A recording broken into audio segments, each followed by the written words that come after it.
সেনাপ্রধান আলহাজ জেনারেল ওয়াকারুজ্জামান এই কিছুদিন আগেই ঘোষণা দিয়েছিলেন যে জুনের মধ্যে তিনি সেনাবাহিনীকে ব্যারাকে ফিরিয়ে নেবেন। তিনি নয়া নয়া মুসলমান সেজেছেন, দাড়ি রেখেছেন। তো ভাই, মুসলমানের তো এক জবান হওয়ার কথা ছিল, সেটা তো হলোই না। এখন আওয়ামী লীগের প্রতিষ্ঠা বার্ষিকী উপলক্ষে আওয়ামী লীগ ঠেকাতে 18,000 পুলিশের সঙ্গে সেনাবাহিনীও গ্রাম প্রতিরক্ষা বাহিনীর মতো আওয়ামী লীগ নিধনে কাজ করবে। এভাবেই তারেক রহমান সরকারের দারোয়ান হিসাবে বেশ সুনামের সঙ্গে কাজ করে যাচ্ছে সেনাবাহিনী।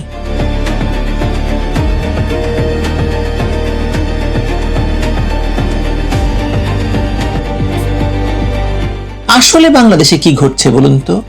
একদিকে সরকার, প্রশাসন, বিএনপির নেতারা এবং তাদের ঘনিষ্ঠ বিশ্লেষকরা প্রায় প্রতিদিনই বলছেন আওয়ামী লীগ শেষ, আওয়ামী লীগের কোনো সাংগঠনিক শক্তি নেই, আওয়ামী লীগ আর বাংলাদেশের রাজনীতিতে ফিরে আসতে পারবে না। অন্যদিকে সেই শেষ হয়ে যাওয়া আওয়ামী লীগের 77তম প্রতিষ্ঠা বার্ষিকীকে ঘিরে ঢাকা মহানগরে 18,000 পুলিশ মোতায়েন করা হয়েছে। 200-র বেশি স্থানে চেকপোস্ট বসানো হয়েছে, গোয়েন্দা নজরদারি বাড়ানো হয়েছে, রাতভর আওয়ামী লীগ সন্দেহে মানুষের বাড়ি বাড়ি গিয়ে ধরে আনা হচ্ছে, সাদা পোশাকের সদস্য নামানো হয়েছে, কুইক রেসপন্স টিম প্রস্তুত রাখা হয়েছে। এমনকি 6টি জেলায় সেনাবাহিনী মোতায়েনের সিদ্ধান্ত নেওয়া হয়েছে। যদি আওয়ামী লীগ বাস্তবেই রাজনৈতিকভাবে মৃত হয়, তাহলে এই ভয় কিসের ভাইয়া? কোনো মৃত মানুষকে কি কেউ ভয় পায়? বা কোনো মৃত মানুষকে কি কেউ কবর থেকে উঠে আসার ভয়ে 18,000 পাহারাদার বসিয়ে রাখে? এই একটি প্রশ্নের মধ্যে লুকিয়ে আছে তারেক রহমান সরকারের আসল রাজনৈতিক সত্য। তিনি মালয়েশিয়ায় গিয়ে বলেছেন তিনি নাকি প্রতিশোধের রাজনীতি করবেন না, কিন্তু যেভাবে আওয়ামী লীগের নেতাকর্মীদের ধরা হচ্ছে, জেলের ভিতর মারা হচ্ছে, জামিন দেওয়া হচ্ছে না, এবং ছাত্রলীগের নেতাকে ডিবি কার্যালয়ে নিয়ে গিয়ে মেরে ফেলা হচ্ছে, এটা প্রতিশোধ নয়, এটা কি প্রেম? সরকারের সিদ্ধান্ত অনুযায়ী ঢাকা, গাজীপুর, নারায়ণগঞ্জ, ফরিদপুর, গোপালগঞ্জ এবং চট্টগ্রামে সেনাবাহিনী মোতায়েন করা হয়েছে। সরকারি ব্যাখ্যা হচ্ছে সম্ভাব্য নাশকতার প্রতিরোধ। কিন্তু এখানে তৈরি হচ্ছে সবচেয়ে বড় রাজনৈতিক প্রশ্ন। কারণ মাত্র কয়েক সপ্তাহ আগেই সরকারের পক্ষ থেকে জানানো হয়েছিল যে মাঠ পর্যায়ে মোতায়েন থাকা সেনা সদস্যদের জুন মাসের মধ্যেই প্রত্যাহার করা হবে। কোর কমিটির বৈঠকেও সেই সিদ্ধান্ত হয়েছিল। বলা হয়েছিল প্রায় 2 বছর ধরে দায়িত্ব পালন করতে করতে সেনা সদস্যরা নাকি ক্লান্ত, তাদের ব্যারাকে ফিরিয়ে নিয়ে যাওয়া প্রয়োজন।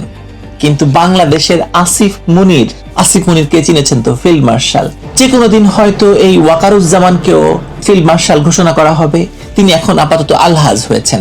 যাই হোক, তাহলে কি এমন ঘটলো যে ব্যারাকে ফেরার ঘোষণা দেওয়া সেনাবাহিনীকে আবার রাজনৈতিকভাবে স্পর্শকাতর একটি দিনে মাঠে নামানো হলো?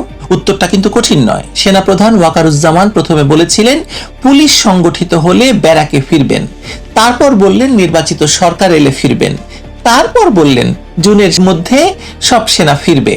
আর এখন সেই জুনেই আবার মাঠে। 3টি প্রতিশ্রুতি, 3টি আসলে বাতাস। এই প্রতিশ্রুতি ভাঙার ইতিহাসটাই বলে দিচ্ছে যে সেনাবাহিনী আজ আর স্বাধীন প্রতিষ্ঠান নয়, তারা পরিণত হয়েছে তারেক রহমানের রাজনৈতিক আজ্ঞাবহ যন্ত্রে, দারোয়ানে। ইউনূস তাদেরকে পাপোশের মতো ব্যবহার করেছে। ইউনূসের আগে জাতিসংঘ, আন্তর্জাতিক সম্প্রদায় সেনাবাহিনীকে বাংলাদেশের জনগণের বিরুদ্ধে ব্যবহার করেছে, রাষ্ট্র ক্ষমতা দখল করার কাজে লাগিয়েছে। এখন সেই রাষ্ট্র ক্ষমতা দখল করার পরে দারোয়ান হিসেবে তারা বেশ ভালো ভূমিকা পালন করে যাচ্ছে। আপনি যদি কিছু কিছু প্রশ্নের উত্তর খুঁজতে যান, তাহলে বর্তমান সরকারের রাজনৈতিক অবস্থান আপনাকে বিশ্লেষণ করতে হবে। আপনি যদি বাংলাদেশের গত 2 বছরের রাজনৈতিক ইতিহাস বিশ্লেষণ করেন, তাহলে দেখতে পাবেন যে অবৈধ ইউনূস সরকার প্রকাশ্যেই বলেছিল, সেই যে লন্ডনে এসে ফাইন্যান্সিয়াল টাইমসকে একটা ইন্টারভিউ দিয়েছিল, সেখানে ইউনূস প্রকাশ্যে বলেছিল যে শেখ হাসিনা এবং আওয়ামী লীগের বাংলাদেশে কোনো স্থান নেই, তিনি স্থান দেবেন না। ফিনান্সিয়াল টাইমসকে দেওয়া সাক্ষাৎকারে ইউনূস আওয়ামী লীগকে ফ্যাসিস্ট আখ্যা দিয়ে কার্যত বাংলাদেশের রাজনৈতিক কাঠামোর বাইরে ঠেলে দেওয়ার শক্ত অবস্থান ব্যক্ত করেছিলেন। আজকের তারেক রহমানের এই বর্ধিত সরকারও ভিন্ন কোনো ভাষা ব্যবহার করছে না। ভাষার পার্থক্য নাই, মুখেরও পার্থক্য নাই, চেহারা বদলায় গেছে আর কি কয়েকজনের, কিন্তু নীতির তো আরো পার্থক্য নেই। ইউনূস গেছেন, কিন্তু তার দমন নীতির উত্তরাধিকার চলছে তারেক রহমানের হাত ধরে পুরো দমে। সালাউদ্দিন বারবার বলছেন আওয়ামী লীগকে ফিরতে দেবে না, আওয়ামী লীগ নিষিদ্ধ, আওয়ামী লীগ ফ্যাসিস্ট, আওয়ামী লীগ মাফিয়া। আরে ভাই, সারা জীবন মাফিয়াগিরি করলি তোরা, আর এখন আওয়ামী লীগ মাফিয়া? মানে আওয়ামী লীগকে নিষিদ্ধ করা হয়েছে, তাদের রাজনৈতিক কার্যক্রম বন্ধ রাখা হয়েছে, নেতা কর্মীদের বিরুদ্ধে ধারাবাহিক অভিযান চলছে, গণগ্রেপ্তার অব্যাহত রয়েছে। 1 থেকে 20 জুনের মধ্যে শুধু মিছিলের প্রস্তুতির সন্দেহে 28 জনকে গ্রেপ্তার করা হয়েছে। রোববার একদিনেই মোহাম্মদপুর এবং শেরেবাংলা নগর থেকে 14 জনকে আটক করা হয়েছে। তারপরও রাষ্ট্রীয় নিরাপত্তা যন্ত্রের এমন বিপুল সমাবেশ ঘটানো হয়েছে সারা দেশ জুড়ে, যেন একটি বড় বিদ্রোহ একেবারে দরজায় কড়া নাড়ছে। বিএনপির খুব কাছের রাজনৈতিক বিশ্লেষক মাহবুবুল্লাহ নিজেই বলছেন যে আওয়ামী লীগের বর্তমানে বড় ধরনের গোলযোগ সৃষ্টির ক্ষমতা নেই। তিনি বলেছেন সামাজিক মাধ্যমে অপপ্রচার হতে পারে, গুজব ছড়ানো হতে পারে, কিন্তু বাস্তবে বড় ধরনের বিশৃঙ্খলা তৈরির শক্তি আওয়ামী লীগের নেই। এই কথাটা বলছেন তারেক রহমান সরকারের ঘনিষ্ঠ একজন বিশ্লেষক।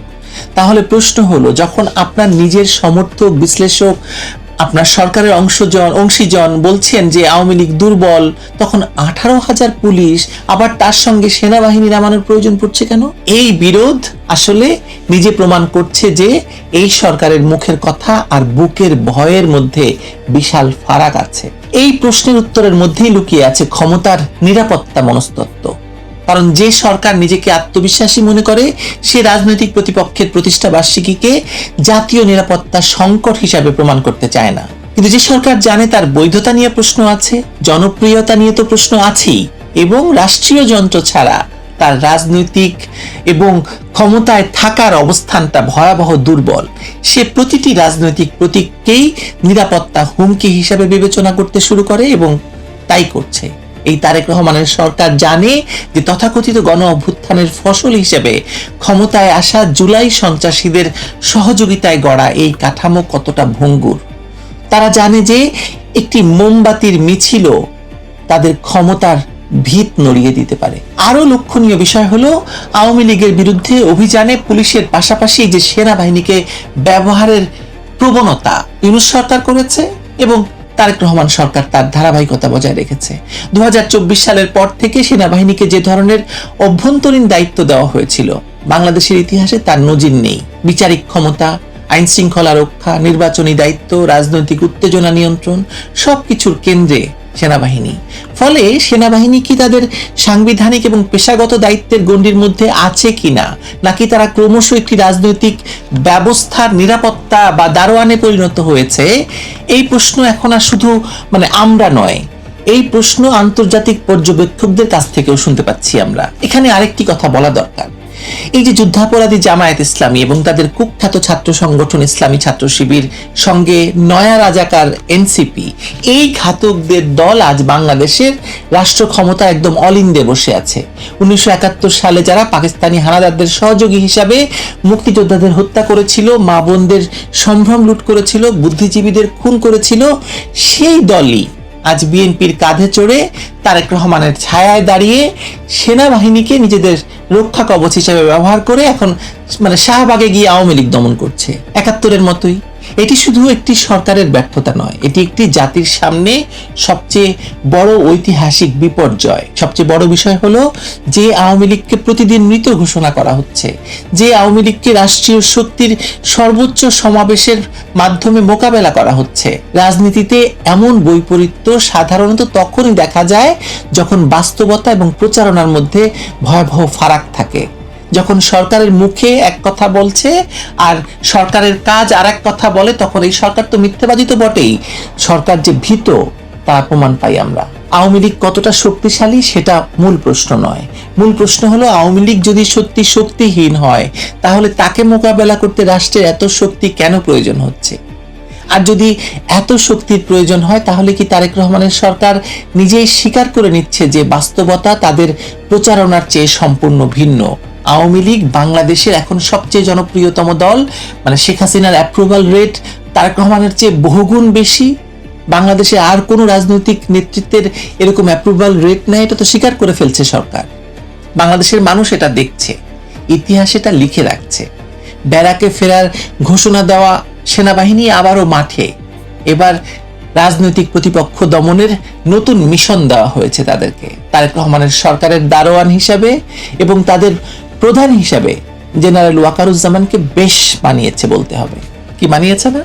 বেশ মানিয়েছে। কিন্তু ওয়েলকাম ওয়াকারুজ্জামান, কংগ্রাচুলেশন আপনাকে এই দারোয়ান সাজার জন্য, দারোয়ানের ভূমিকা নেওয়ার জন্য। ভালো থাকবেন সবাই।